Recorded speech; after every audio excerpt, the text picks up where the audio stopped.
Welcome back to GSMC's Down by Contact Sports Podcast. I am your host, Jeremy Lapidus. Today is Wednesday, March 19th, if you were just tuning in. We just finished going over the first four games, where they stand, and what might happen in the Texas Xavier game taking place tonight. In this segment, we turn our attention to the NBA. Lots of basketball going on this week, and every Wednesday we go over our NBA power rankings, fresh off the presses for you. Lots of changes up at the top, near the bottom, in the middle. We'll talk about all of that in a second, but before we do, remember, if you would like to be an even bigger part of the show than you already are, all you need to do is go to gsmcpodcast.net. Or if you're on YouTube, you can use that super chat feature. If you do either of those two things, a message should pop up on the bottom of the screen for you, me, and everybody else around the world to see. If you do have a burning question about sports, anything at all that you would like to ask, go ahead and throw that in the comments. Throw it in the chat. I will get to it as soon as I possibly can. I appreciate everybody so much for sticking around, talking some sports with me here on a beautiful Wednesday, March 19th. But like I was saying, we are going to get into the NBA power rankings here for you. Starting off, as we always do, down at the bottom, where for the second week in a row, we've got the Utah Jazz. This is a Utah Jazz that just really has nothing going for it. This is a Jazz team that continues to just be the worst team in basketball. The Wizards were holding this spot for a while, but as it stands, the Wizards, since the trade deadline, have actually played pretty solid basketball. The Jazz have now tied the Wizards for the worst record in the NBA. And it just does not look too good for this Jazz team, even as we look into the future. They're here at number 30. At number 29, we've got the Charlotte Hornets. The Hornets drop a spot here. They haven't really done anything too differently this week. They continue to lose. They didn't lose a back-to-back for the first time in a very long time.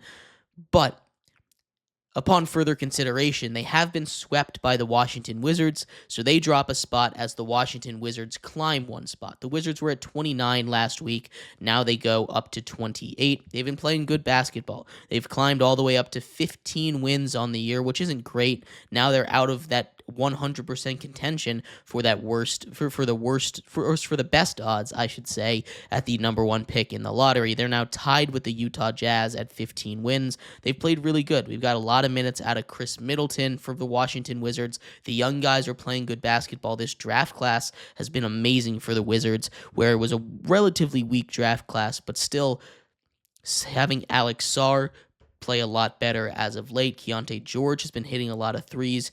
This is a very, very good Washington Wizards young core. They need a couple more years to really figure it out, but if they get a really solid piece in the draft, whether that be Cooper Flagg or someone else at number 1 or number 2, this is going to be a Wizards team that is going to take a pretty big leap next season. Maybe they can even find a way to keep a guy like Middleton or Smart around, although I doubt that they stick around in Washington. At 27, we have the New Orleans Pelicans. Injuries continue to hit this team.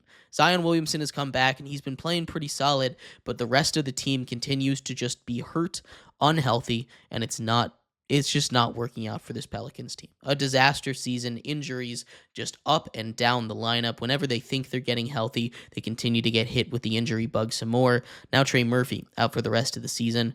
This is a Pelicans team that just has probably lost all hope. At 26, we have the Brooklyn Nets, a team that's doing better than they wanted to at the beginning of the season, a team that I think still deserves to be in consideration for out of the basement of the league. Those bottom five, still the very, very bottom basement of the league, but the Brooklyn Nets are just a tier above that. They came into this season trading for their pick back. They wanted to be at the basement of the league, but they've got a couple guys that just are willing them to a little bit more success than they need. Overall, it's an atrocious Brooklyn Nets team, as it is with all these teams down here at the bottom, but they're a little too good for where they want to be going into a full rebuild. At 25, we've got the San Antonio Spurs. De'Aaron Fox done for the season, something that honestly I thought would happen a little bit sooner. He's been dealing with a finger injury. He's getting surgery on it. He's been shut down. More injuries continue to hit this San Antonio Spurs team, and ever since Victor Wembanyama went down, they just continue to fall in these rankings. At 24, we've got the Philadelphia 76ers. The 76ers haven't been that great, but the emergence of Quentin Grimes has been something to watch. He's been amazing down the stretch here. He's someone that they were able to get at the deadline from the Dallas Mavericks. That one has worked out pretty well for them. He's taking advantage of all the opportunities that they're giving him over in Philadelphia. It's still not enough. This is a bad Philadelphia 76ers team. Paul George is being shut down for the rest of the season, and that just kind of shows Paul George and Joel Embiid out. That's the story of their season right now, and they're near the bottom of the league. At 23, we've got the Toronto Raptors. The Raptors have been playing better than awful basketball as of late, but they're still in that next to bottom tier with the Sixers and the Spurs and the Nets. This is a team that just needs to get healthy at the beginning of the season. They're a team that could potentially find their way to a play-in. They're a play-in level team, in my opinion, in the East. Not necessarily the thing you want to be in an Eastern Conference, but overall, this is a Raptors team that's got a lot of talent. You've got Scotty Barnes. You've extended Brandon Ingram from when you traded for him. It's just not happening this year. 5.5 games behind the Heat for that 10th spot. It's just they're not catching up.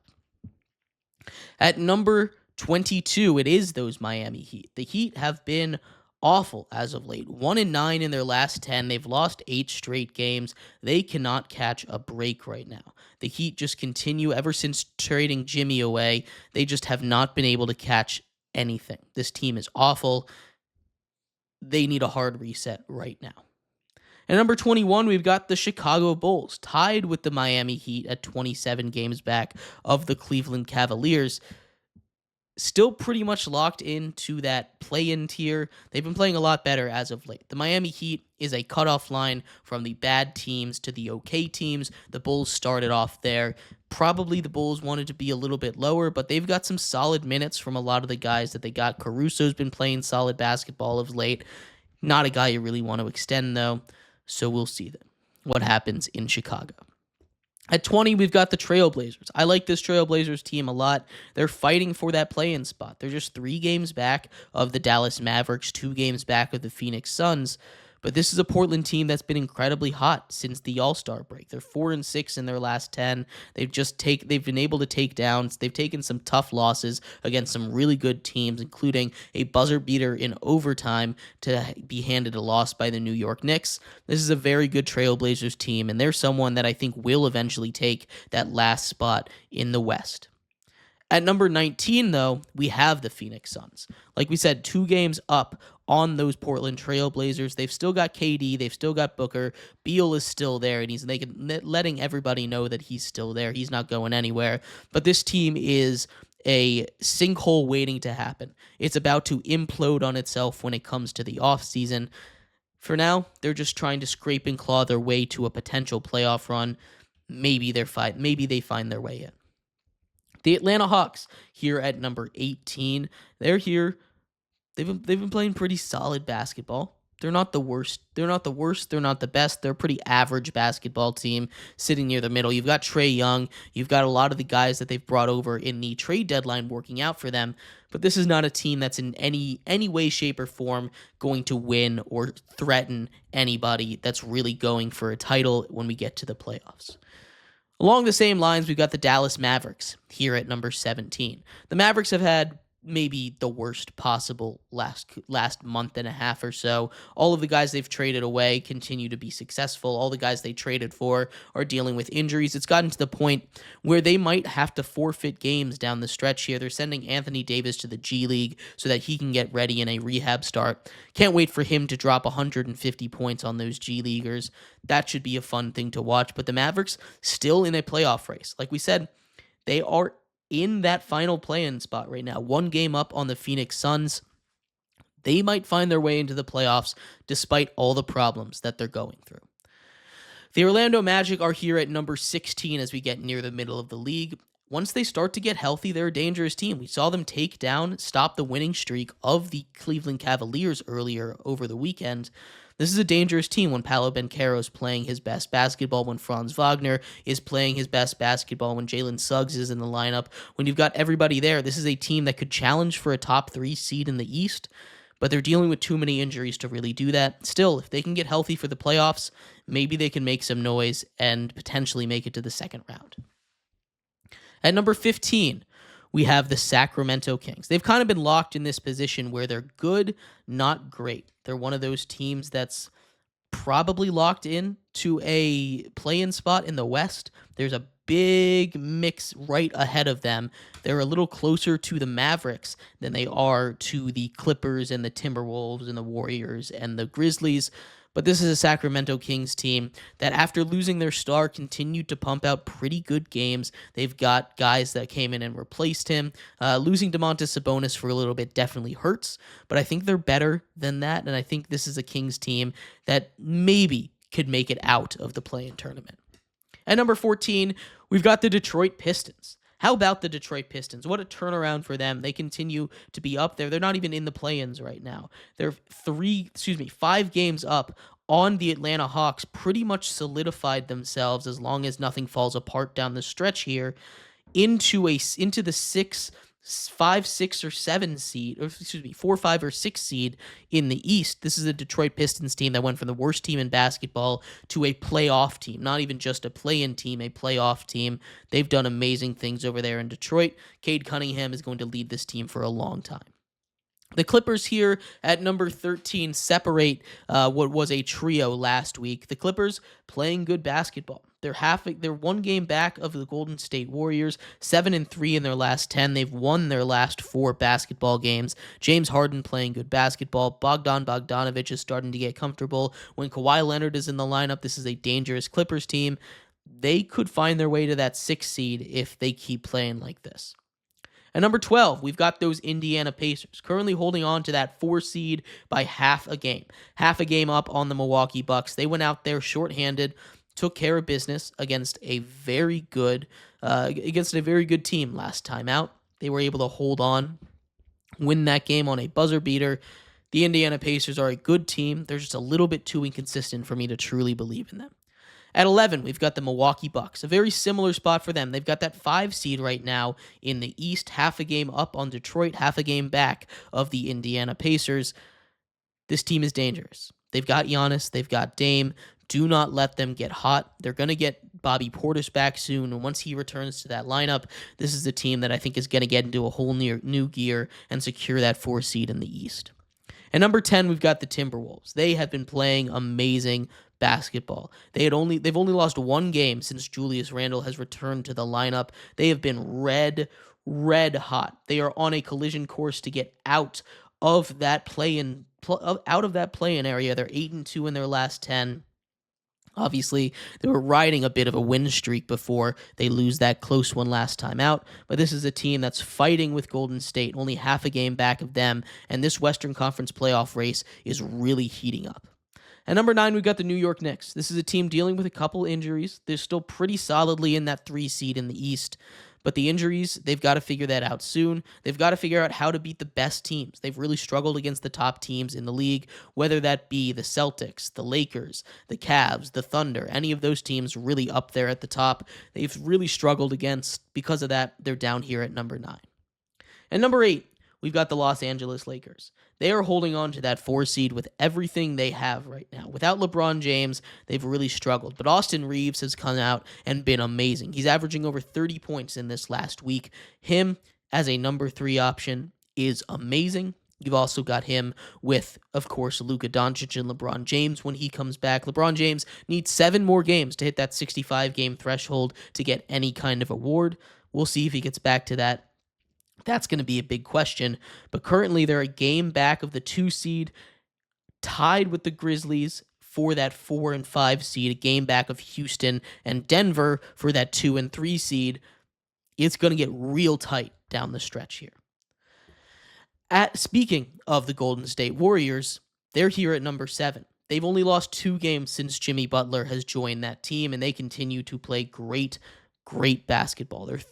They're half a game up on the Minnesota Timberwolves for that 6th seed, 3 games back of the Lakers and the Grizzlies for that 4 and 5 seed, and they're playing amazing basketball. They're a very dangerous team because they are hotter than just about anybody else in basketball right now.